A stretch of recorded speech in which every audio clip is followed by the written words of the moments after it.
अस्सलाम वालेकुम, welcome back to Khan's two cents. I hope you all are doing great. ये video मैं बहुत टाइम बाद बना रही हूँ। एक तो मैं वैसे ही यूट्यूब चैनल पे अभी इतना एक्टिव नहीं रही, सेकेंडली रिजल्ट आने के बाद से भी I have taken a long period to make this video. First of all thank you everyone जिन्होंने सपोर्ट किया, and specially on the day of result I came to know कि I have such a supportive virtual family out there. क्योंकि result पे बहुत से लोगों ने comments किए, मैसेजेस किए कि रिज़ल्ट आ रहा है, क्या बना एक्सेट्रा। एंड इवन जब रिज़ल्ट अनाउंस हुआ I receive tons of messages कि आपका नाम है कि नहीं, बताएं नाम है कि नहीं।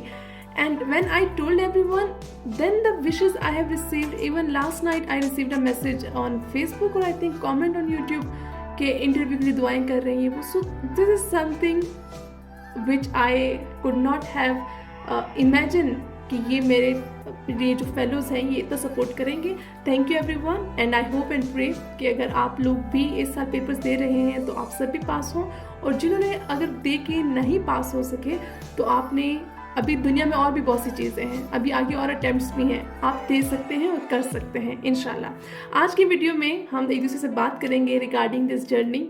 थोड़ी सी हम बात करेंगे स्टडी रूटीन की, और थोड़ी सी हम बात करेंगे कि इस तीसरे अटैम्प्ट में मैंने अपनी 2 अटैम्प्ट से डिफरेंट क्या किया।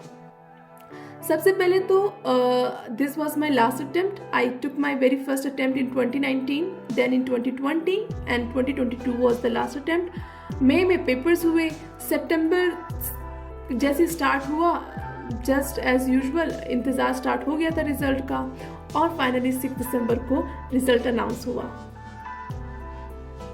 सो हर साल की तरह in the month of September my elder sister starts searching for result. वो मतलब हर जगह पूछ रही होती हैं, इवन CSS फॉरम की थ्रेड का एक एक कमेंट, एक एक वो पोस्ट चेक करती थी। FPSC को हमने इतने मेल्स किए, हर टीचर से पूछा कि रिजल्ट, क्योंकि सितंबर से ही ना स्पेकुलेशन हो जाती थी कि भाई इस बार रिजल्ट जल्दी आएगा, ये होगा वो होगा। फाइनली दिस टायरिंग जर्नी जो सितंबर में स्टार्ट होती है रिजल्ट ढूंढने की, दैट एंडेड ऑन 6 दिसंबर दोपहर को 1-2 बजे के दरमियान sir Hamood posted that 393। It means कि अब रिज़ल्ट इसी दिन अनाउंस होगा, और बहुत ही अजीब सी फीलिंग थी बिलीव मी। रिज़ल्ट से कि कंफर्म होने से पहले तक तो आपको उम्मीद होती है कि रिज़ल्ट आ रहा है। अब जब कंफर्म था कि आज रिज़ल्ट आ रहा है तो डर भी बहुत लग रहा था कि मे बी नाम ना हो। और ये दोपहर के 1-2 बजे से लेकर शाम 6 बजे तक का टाइम बहुत ही मुश्किल था, बहुत ज़्यादा, मैं आपको बता नहीं सकती। इवन रिज़ल्ट 5:30 बजे से 6 बजे के दरमियान अनाउंस हुआ था मगरिब के बाद, लेकिन उस PDF फाइल को मिलने से पहले 1 hour before my brother in law inform me कि उन्होंने नाम देख लिया है लिस्ट में। बट डेफिनेटली वो जब तक मैंने ख़ुद नहीं देखा वो मैं नहीं उस चीज़ को एक्सेप्ट कर पा रही थी। और जब रिज़ल्ट आया मैंने PDF फाइल में जो अपना नाम देखा, मैं अपने पेरेंट्स के रूम की तरफ भागी। जब बस मैं नॉक करने वाली थी मैंने कहा कि एक बार जाके रोल नंबर चेक कर लो। मैं वापस बेसमेंट भागी, मैंने रोल नंबर निकाला, अपना रोल नंबर चेक किया, दोबारा मैंने PDF फाइल चेक की, and then I got it confirm, then announce किया। It was an overwhelming day. I wish मैं आपके साथ शेयर कर सकती। खैर इसके बाद मैंने थोड़ी देर बाद जब मेरा सेलफोन चेक किया, इतने ज़्यादा मुझे वो रिसीव हुए questions in comments.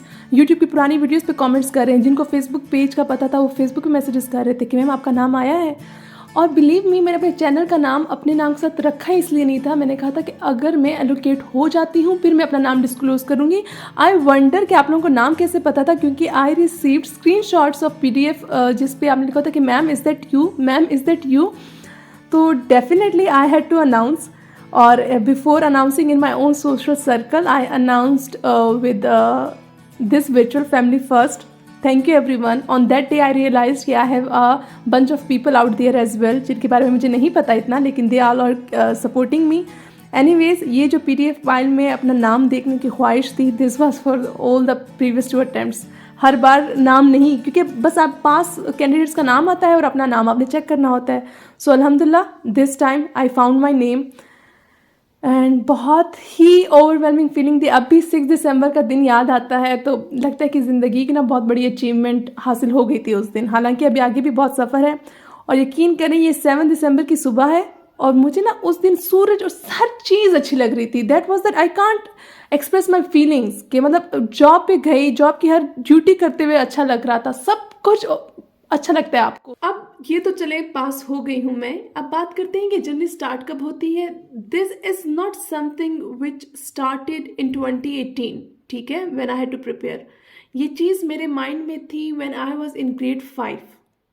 I don't know, but तब से ही मेरे दिमाग में था कि मैंने CSS करना है। तब मुझे पर्क्स एंड प्रिविलेजेस का नहीं पता था, ये नहीं पता था कि अच्छा इसे आप क्या जॉब मिलती है, क्या होगा, बस ये था कि CSS करना है।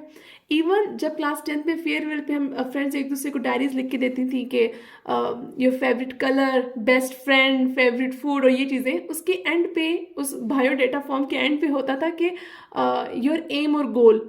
तो मैं फ्रेंड्स की डायरीज में यही हमेशा लिखती की थी कि to be a CSS officer. पता कुछ नहीं था इस चीज़ का, लेकिन to be a CSS officer. College में भी यही था। Even after passing the return I have receive messages from my school and college friends कि तुम तो तब भी ये कहती थी और अभी इतना टाइम बाद देखो तो you have achieved it, and अल्हम्दुलिल्लाह I am grateful to Allah almighty कि ये दिन उन्होंने नसीब फरमाया है। एनीवेज, अब अगर हम प्रैक्टिकल जर्नी की बात करें तो ये स्टार्ट हुई थी, I remember the date even, 1 जुलाई 2018। आई ग्रेजुएटेड इन जून और जुलाई 1 को मैंने नोवा ज्वाइन कर ली थी for my return preparation. In first attempt I had 6 to 7 months। Second attempt में मेरे पास टाइम बहुत कम था, आई प्रिपेयर्ड ओनली फॉर 3 months। और 2022 में तो आई हैड प्लेंटी ऑफ टाइम। और फर्स्ट अटेम्प्ट में माई स्कोर वॉज गुड, एक्सक्लूडिंग ऐसे आई हैड 632 मार्क्स। सेकेंड में मेरे मार्क्स बहुत कम हो गए थे, I don't exactly remember, but I guess still 540 something थे। थर्ड में अब ये तो पता है कि 600 का थ्रेशोल्ड क्रॉस हुआ है, उम्मीद करती हूँ कि अच्छे ही मार्क्स होंगे। अब बात करते हैं कि इस लंबी जर्नी में बंदा मोटिवेटेड कैसे रहे। मुझसे मेरे बहुत सी फ्रेंड्स ने पूछा कि कभी तुमने गिव अप का नहीं सोचा। सो पर्सनली आप लोग यकीन करें या ना करें, I never thought of giving up, never. क्योंकि ये वो चीज़ नहीं थी CSS के जो मैं ग्रेजुएशन के बाद अपने लिए मैं कुछ ढूंढ रही हूँ कि मुझे कुछ करना है तो मैं क्या करूँ, चलो CSS कर लेती हूँ, करियर बन जाएगा। नहीं, ये बस एक चीज़ थी जो बचपन से आपके दिमाग में फिट हो गई थी कि आपने करना है इस चीज़ को। तो उस चीज़ को अचीव करने के लिए मुझे कभी डीमोटिवेटेड मैंने फील नहीं किया इस जर्नी में। सिर्फ एक दफ़ा मैंने फील किया था। अब जैसे ये जर्नी स्टार्ट होती है 2018, 2019, 2020। अब जो मेरी लास्ट अटेम्प्ट 2022 में थी ना, 2021 नवंबर में आई लिटरली क्राइड। एंड क्योंकि FPSC अनाउंस कि अब स्क्रीनिंग टेस्ट होगा एंड आफ्टर स्क्रीनिंग टेस्ट इनमें फाइनल एग्जाम्स होंगे। मोस्टली एग्जाम्स फरवरी में हो जाते हैं और मेरे माइंड में यही था कि भाई अब नवंबर में पढ़ रही थी, मेरे कब 3 महीने ही हैं तो पेपर्स हो जाएंगे और मेरी जान छूट जाएगी इस चीज़ से। जब अब स्क्रीन टेस्ट अनाउंस हुआ तो आई वॉज इन दिस कि भाई अब मैं मज़ीद 2 महीने पढ़ूंगी, मतलब इस चीज़ में मज़ीद 2 महीने अब लगी रहूँगी इन्हीं किताबों वगैरह के साथ। And I could not digest the news literally. तो तब my elder sister and my parents suggested कि take a break. I took a break for few days. I went to her place and बस freshen up होके, और तो कोई चारा था नहीं, गिव अप तो कर नहीं सकते थे, तो डेफिनेटली वापस आके दोबारा से सारी किताबें पढ़ना पड़ी। इसके अलावा मैंने कभी नहीं सोचा कि मैं फेल हो गई हूँ तो डीमोटिवेट हो के आप अटेम्प्ट नहीं देनी, आप क्या होगा, नेवर। और जो लोग कहते हैं कि हम डीमोटिवेटेड फील करते हैं, मुझे इस चीज़ पे यकीन नहीं होता। फिर ये हो सकता है कि आप उस चीज़ को अचीव नहीं करना चाहते, आपका वो गोल ही नहीं है। अगर आप एक चीज़ को दिल से चाहते हैं कि आपने अचीव करना है तो उसके हसूल के लिए आप कैसे कह सकते हैं कि हम डीमोटिवेटेड फील करते हैं। ये हो सकता है कि आप थक गए हों उस जर्नी में, तो थक जाने का मतलब ये तो नहीं कि आप अपने गोल को चेंज कर लें। आप यही कर सकते हैं कि थोड़ी सी ब्रेक ले लें, फ्रेशन अप हो जाए और फिर वापस लग जाए इस चीज़ में। मेरा पर्सनली ज़ाती बिलीफ यही है कि अब जैसे मेरा ये गोल था, मेरी ख्वाहिश, आप सब, मैं नहीं बता सकती कितनी इस चीज़ ने मुझसे कुर्बानियाँ ली हैं, there are many things regarding that, लेकिन I never regret a single thing. क्यों? क्योंकि ये मेरी एक ज़िंदगी की आप अचीवमेंट ही कह लें कि मैंने अचीव ही इसी चीज़ को करना था। और अब उसमें कभी भी ये कहना कि मेरी मोटिवेशन ख़त्म होगी, ये नेवर, नहीं। हाँ, थक गए वो अलग बात है। एनीवेज, ये जर्नी थी और इस जर्नी में इवन अभी अक्टूबर में KPPMS थे। I did not want to take that exam but my parents forced me, so वो भी मैंने बस ऐसे दिए हैं कि पेपर से 2 दिन पहले जो लीव होती थी उसी में मैंने पढ़ा है। आई डिडंट प्रिपेयर थॉरोली, और मैं ये कह के गई थी पेशावर के अगर पेपर्स के दौरान रिजल्ट आ गया आई विल कम बैक। मैंने सारे पेपर्स फिर भी नहीं देने, बट देने पड़े एनीवेज। अल्हम्दुलिल्लाह रिटन क्वालिफाई हो गया है। स्टिल आई नीड सपोर्ट, क्योंकि आगे इंटरव्यू मुझे पर्सनली रिटन से ज़्यादा मुश्किल लग रही है। ये तो थी जर्नी की बात। अब हम बात करते हैं स्टडी रूटीन की जल्दी से। तो मेरे 2 सेंट्स यही है स्टडी रूटीन पर कि आपने किसी की भी स्टडी रूटीन को एग्जैक्टली कॉपी पेस्ट नहीं करना। दूसरी बात, किसी की भी स्टडी रूटीन को देख के, पढ़ कर, जान कर आपने अपने मेंटल हेल्थ को बिल्कुल भी अफेक्ट नहीं होने देना। कोई बच्चा कहेगा कि वो 15 घंटे पढ़ता है, तो आपने ये नहीं सोचना कि मैं तो 7 घंटे पढ़ती हूँ। या कोई कहता है कि मैंने 3 घंटे पढ़ा, या मैंने सिर्फ 2 महीने तैयारी की, और आप कहें कि मैं तो 7-8 घंटे पढ़ती हूँ, इस बच्चे ने तो कम पढ़ा है, मैंने तो बहुत ज़्यादा पढ़ लिया है। नहीं, हर किसी का comprehensive level different, comprehension level different होता है। कोई बंदा एक पेज पढ़ ले और उसको सब माइंड में बैठ जाती है सारी बात। कई लोगों की इंग्लिश वीक होती है, उनको वो पेज पढ़ने के लिए नेट की ज़रूरत पड़ती है, वो बाकी रेफरेंसेस देखते हैं। So you can't compare your self with anyone. अपने आप को खुद असेस करें और अपने एक रिकॉर्डिंग रूटीन बनाएं। अगर मैं अपनी रूटीन की बात करूं तो ये इम्प्रैक्टिकल है टू बी ऑनेस्ट, और ये सही भी नहीं है। लेकिन मेरी फर्स्ट अटेम्प्ट की जो रूटीन थी, मेरा और कोई काम ही नहीं था। I would study all day because that was motivational level to appear in exam. मेरे घर से अकेडमी बहुत दूर है and I would not even waste that time. उस टाइम पे भी मैंने अपने लिए कोई टॉपिक सेलेक्ट करके मैं साथ पढ़ती रहती थी, आते हुए भी जाते हुए भी। So I didn't waste time at all in my first attempt. Starting के 2-3 महीने वेस्ट होते हैं। उन 2-3 महीनों में तो अखबार के इर्द गिर्द ही मैं घूमती रही, मुझे पता नहीं कि क्या है इंटरनेशनल पॉलिटिक्स, क्या है FATF क्या है। लेकिन हाँ, जब चीज़ें पता चल गई, I didn't waste a single you can say slot available to me. और मैं सुबह शाम टारगेट ही ये था कि पढ़ने और पेपर्स देने हैं। हाँ, जैसे 2020 में मैंने कम पढ़ा है, 2022 में तो I think I had plenty of time, so I manage to well. Anyways, अब अगर मैं आपके साथ सिर्फ मैं अपनी डायरी देख रही थी जो इस अटेम्प्ट के लिए मैंने बनाई थी, उसमें मैंने एक रूटीन मुझे मिली है अपनी। मेरी रूटीन जो थी वो मैं डिफरेंट बनाती थी। फॉर एग्जांपल, जो मेरा टारगेट होता था उस टारगेट को according to that target I would make my routine. अब ये जो रूटीन है ये थी मेरी लास्ट अटेम्प्ट में, सिर्फ 1 वीक की है ये। फ्रॉम यहाँ पे मैंने लिखा भी हुआ है 15 to 19 मार्च। अब देखिए मेरे नोट्स बने हुए हैं, मैंने उन चीज़ों को कई बार पढ़ा हुआ है। तो अब ये मैंने बहुत कम पढ़ा है इस दिन पर। आप ये नहीं कह सकते कि आप इतने घंटे पढ़ लें तो आप क्या पता पास हो जाए। आपने अपने अकॉर्डिंगली देखना है। अब मार्च में ये था कि I had a contract with a near by school, जहाँ पे I would give 2 to 3 lectures only. तो मैं सिर्फ सुबह जाके 3 लेक्चर्स दे के घर वापस आ जाती थी। सो वो फुल टाइम मेरी जॉब भी नहीं थी इस मंथ में। अभी अगर रूटीन देखें, 4 बजे जागे तो 4:15 से 7:15 तक आई हैड 3 आवर्स स्लॉट। ठीक है, 3 आवर्स पढ़ना है and this was really fresh time to be honest. ठीक है, इसके बाद 7:15 से 1 आवर तक मैंने स्कूल का किया हुआ, साथ मैंने ब्रेक भी इसी में ले ली, खाना पीना नमाज सब इसी ब्रेक में हो गया। 1 से 5 फिर अगेन 4 घंटे। अब ये ऐसे 4 और 3 घंटे नहीं है कि इसके में आपने मोबाइल भी है, आपने खाना पीना भी करना है। नहीं, ज़्यादा से ज़्यादा आप चाय वगैरह पी सकते हैं, वो भी पढ़ते हुए। ये नहीं कि फैमिली के पास जाके बैठ जाए। दिस वाज द टाइम जो थॉरली स्टडीज़ को देना था। फिर 6 से 8 2 घंटे, और एक मेरे पास स्लॉट बनता था 8:30 से 10 तक, वो था 1.5 घंटा। अब ये वाला सबसे टायरिंग स्लॉट था 1.5 घंटे वाला, क्योंकि थक जाते हैं उस टाइम तक। तो इस टाइम पे मैं वो चीज़ें करती थी जिस पे ज़्यादा एनर्जी नहीं लगती थी and which I enjoy. For instance I enjoy reading newspaper, वैसे नहीं लेकिन सिर्फ पेपर्स की हद तक के, मतलब तैयारी के लिए न्यूज़पेपर हेल्प अ लॉट।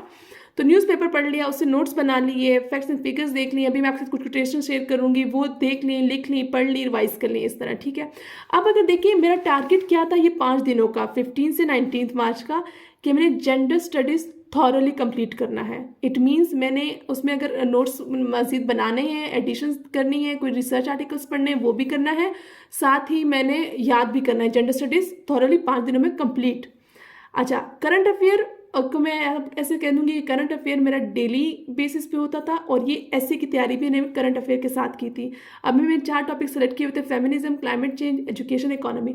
अब इसमें जो पुराने नोट्स थे वो निकाले, नए रिसर्च आर्टिकल्स और ये चीज़ें पढ़ के उनको अपडेट किया, नए टॉपिक्स बनाए। अब जैसे क्लाइमेट चेंज में बहुत सी चीज़ें हुई 2021 2022 में, वो सारे नोट्स बनाना। तो ये 4 मेन टॉपिक्स एसए के हवाले से भी और करंट अफेयर के हवाले से भी मैंने कवर करने थे।